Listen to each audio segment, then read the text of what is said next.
कितना अद्भुत है। तंत्र और क्रिया एक साथ।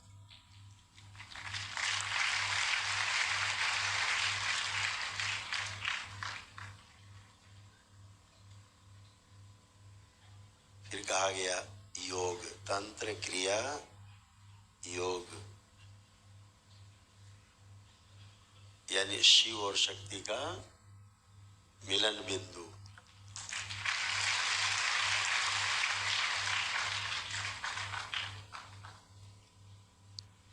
व्यवस्था भी है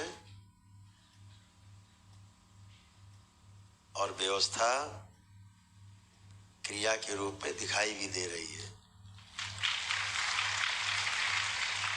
आचरण के रूप में प्रमाणित हो रही है। तो सही को समझना और सही को समझ करके वैसा ही जीना, इसे ब्रह्मचर्य कहा गया। आप उसी रास्ते में बढ़ रहे हो, यही ब्रह्मचर्य है, इससे आगे कुछ ब्रह्मचर्य नहीं है। बाकी सब ढकोसलेबाजी, खोखली बातें। पर उपदेश कुशल बहुतेरे, बहुत गहरी गहरी बता करके उसके बाद खुद किनारे ही स्नान करके लौट लेना। इतना डरा देना ब्रह्मचर्य के नाम पर कि आप यही सोचने लगे कि साहब ये तो हम कर ही नहीं पाएंगे, हो ही नहीं पाएगा। अपना तो ब्रह्मचर्य सद ही नहीं रहा। ब्रह्मचर्य तो सदा हुआ ही रहता है, सदैव।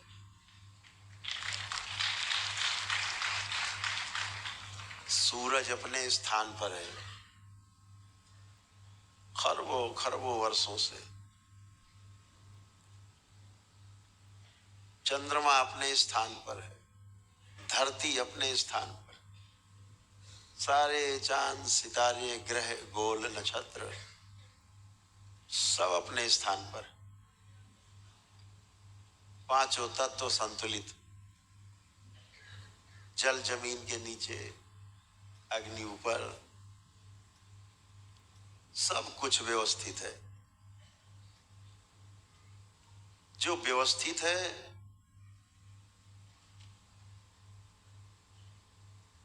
वो इस सृष्टि का ब्रह्मचर्य है।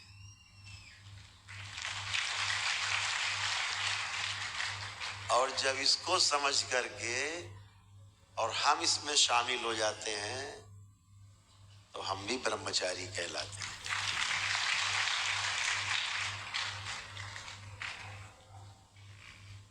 ब्रह्मचर्य और ब्रह्मचारी का अर्थ आप लोगों ने बहुत सुना होगा नाना प्रकार से। उससे बचना है, उसे पढ़ना नहीं है,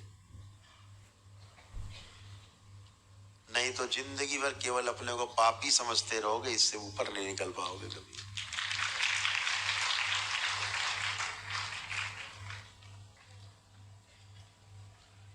इस धरती में जो पाप और पुण्य कहा गया, तो इसको भी ठीक ठीक समझ लेना है कि पाप क्या है और पुण्य क्या है।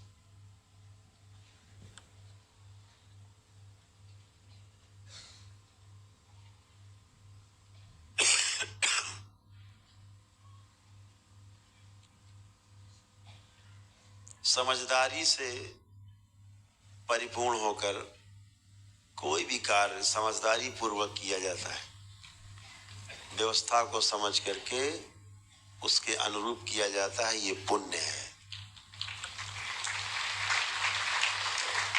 और बिना व्यवस्था को समझे जो कार्य किया जाता है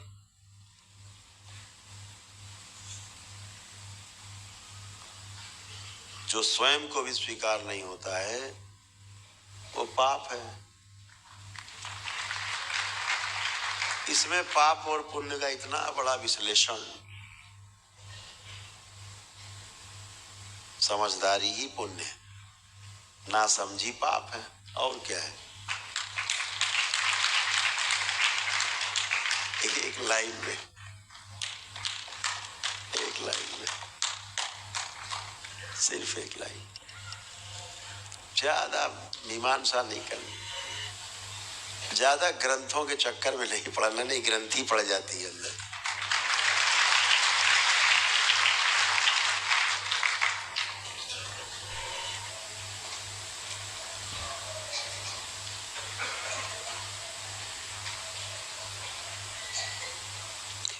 अपनी ग्रंथि खोल के आदमी ग्रंथ बना देता है, उसके बाद जो फिर वो ग्रंथ पढ़ता है तो उसकी ग्रंथि बन जाती है।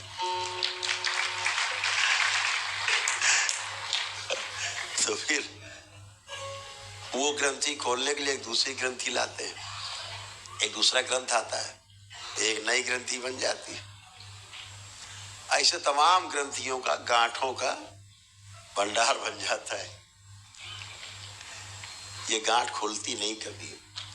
एक बार जो आ गया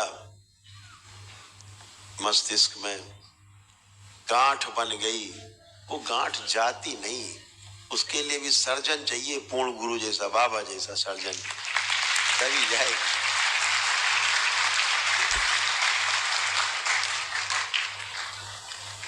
तो ग्रंथ में मनोरंजन के लिए ग्रंथ रखो, मनोरंजन करो, पढ़ो, वाह क्या बात, बहुत सुंदर। भूल जाओ, जैसे सिनेमा देख के भूल जाते हो, ऐसे भूलने वाला।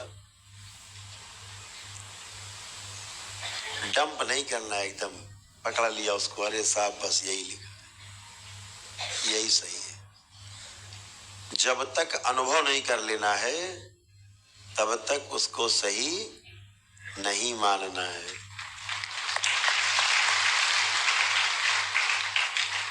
बोलो भैया हम तो बातों से नहीं, हम तो अनुभव से जानेंगे। अगर अनुभव करा सको तो बताओ। हमारे बाबा माँ तो अनुभव कराते हैं।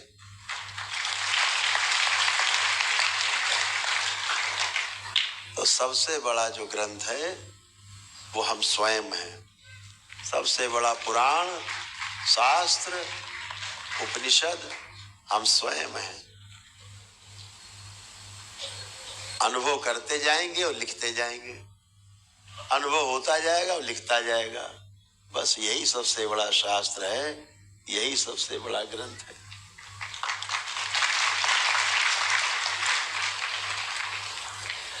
यह आपका दरबार अनुभव वाला दरबार है, अनुभव करने वाला दरबार, अनुभव कराने वाला दरबार।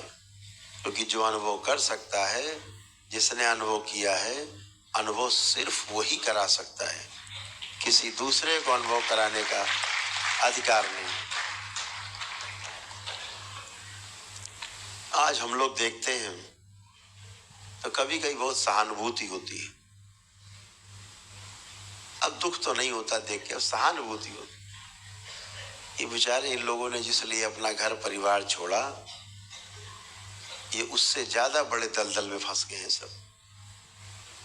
और गृहस्थी छोड़ के सन्यास लिया, ना गृहस्थ बचे ना सन्यासी बचे, ना घर के बचे ना घाट के बचे।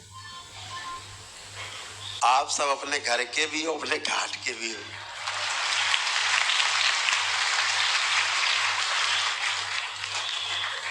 तो ना घर छूटे ना घाट।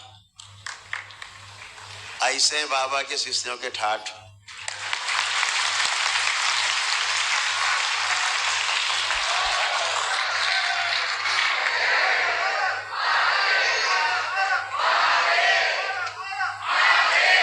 दरबार कहता है